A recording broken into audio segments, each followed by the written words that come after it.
Di sini kami membawakan judul tentang laporan dan riset investasi atas emiten SIDO PT Industri Jamu dan Farmasi Sidomuncul Tbk.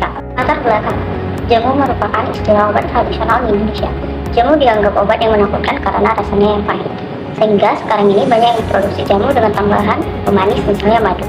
Jamu adalah obat terbuat dari bahan alami seperti rempah-rempah, dedaunan, dan buah-buahan. Bahan obat tradisional bisa didapatkan sekitar lingkungan tempat tinggal dan tentu saja dengan cuma-cuma. Istilah sekarang kebanyakan orang menyebut jamu dengan sebutan obat herbal. Dan jamu merupakan salah satu peninggalan leluhur yang perlu dilestarikan di era modern sekarang ini. Di sini ada rumusan masalah. Yang pertama, bagaimana profil dan perkembangan PT SIDO muncul. Yang kedua, bagaimana proses pembuatan jamu berkualitas yang dilakukan PT SIDO muncul. Ketiga, bagaimana metode segmentasi dan targeting PT SIDO muncul. Yang keempat, apa produk yang dikeluarkan SIDO muncul.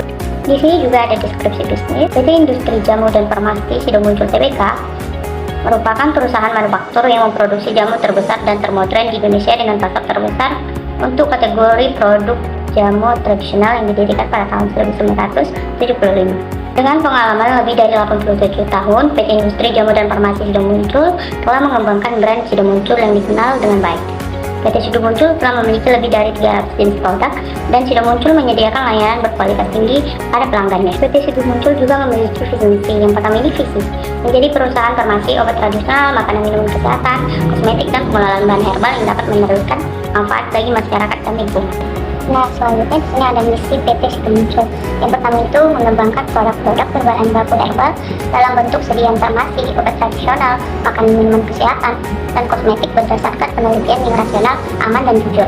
Yang kedua, mengembangkan penelitian obat-obat herbal secara berkesinambungan. Yang ketiga, membantu dan mendorong pemerintah, institusi pendidikan, dunia kedokteran agar lebih berperan dalam penelitian dan pengembangan obat dan pengobatan herbal. Pemegang saham yang pertama itu Hidayat Family atau Keluarga Hidayat. Di bawahnya ada PT Hotel Candi Baru dengan 60,46%. Di sampingnya ada Korkoden Investment PT ELTD dengan 17,14%. Di sampingnya ada Publik atau Masyarakat dengan 22,41%. Dan di bawahnya lagi ada PT Industri Jamu dan Farmasi Sidomuncul Tbk. Di bawahnya ada Muncul Mekar dengan 99,99%, di sampingnya ada SHI 9,99%, dan di sampingnya ada Berliko 99,99%, dan di sampingnya ada Muncul Nigeria dengan 99,99%. Analisis ekonomi global dan lokal. Secara global, beberapa faktor yang dapat mempengaruhi bisnis PT SIDO muncul, antara lain adalah yang pertama, ekspor barang, di mana menawarkan produk-produk standar ke berbagai pasar di berbagai negara yang berbeda dapat keuntungan yang tinggi. Yang kedua itu ada kebijakan proteksionisme. Kebijakan proteksionisme yang diterapkan oleh negara-negara tertentu dapat memperketat persaingan di pasar global dan mempengaruhi permintaan terhadap perusahaan. Ketiga itu ada harga rempah-rempah, di mana harga yang rendah dapat mengurangi biaya operasional PT SIDO muncul, sementara harga rempah-rempah naik dapat meningkatkan biaya operasional. Dan secara lokal, faktor yang dapat mempengaruhi bisnis PT SIDO muncul adalah yang pertama itu kebijakan pemerintah, di mana kebijakan pemerintah terkait infrastruktur dan perdagangan dapat mempengaruhi pertumbuhan ekonomi Indonesia.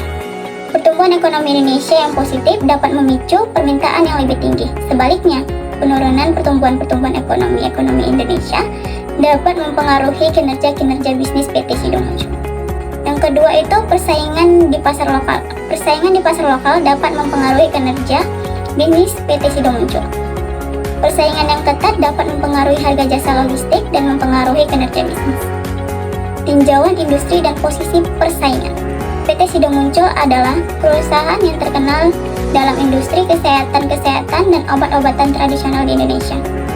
Untuk tinjauan industri, kita dapat melihat tren konsumen terkini terkait produk kesehatan dan obat-obatan tradisional, perkembangan regulasi terkait produk tersebut, serta inovasi produk dari pesaing dan perusahaan lain dalam industri yang sama. Analisis laporan rasio aktivitas, di mana yang pertama itu perputaran hutang di tahun 2020 5,53, di tahun 2021 6,026, di tahun 2022 5,70 dengan rata 5,75. Yang kedua itu perputaran persediaan di tahun 2020 itu 4,91, di tahun 2021 dengan 4,54, di tahun 2022 dengan 3,41, dengan rata-rata 4,28. Yang ketiga itu working capital turnover di tahun 2020 2,23, di tahun 2021 2,36, di tahun 2022 2,33 dengan rata-rata 2,31. Yang keempat ada fixed asset turnover di tahun 2020 1,85, di tahun 2021 2,20, di tahun 2022 2,048 dengan rata-rata 2,03. Yang terakhir itu aset turnover di tahun 2020 0,86, di tahun 2021 0,98, di tahun 2022 0,94 dengan rata-rata 0,93. Dan dapat kita lihat total aset PT Sidomuncul Turnover dilihat dari tahun 2020 sampai 2022 mengalami naik turun setiap tahun. Rata-rata indikator dari rasio aktivitas dalam keadaan sehat kecuali aset turnover yang masih berada di bawah 100% yang menandakan bahwa perusahaan masih kurang efisien dalam pengelolaan seluruh aktivitas terhadap investment.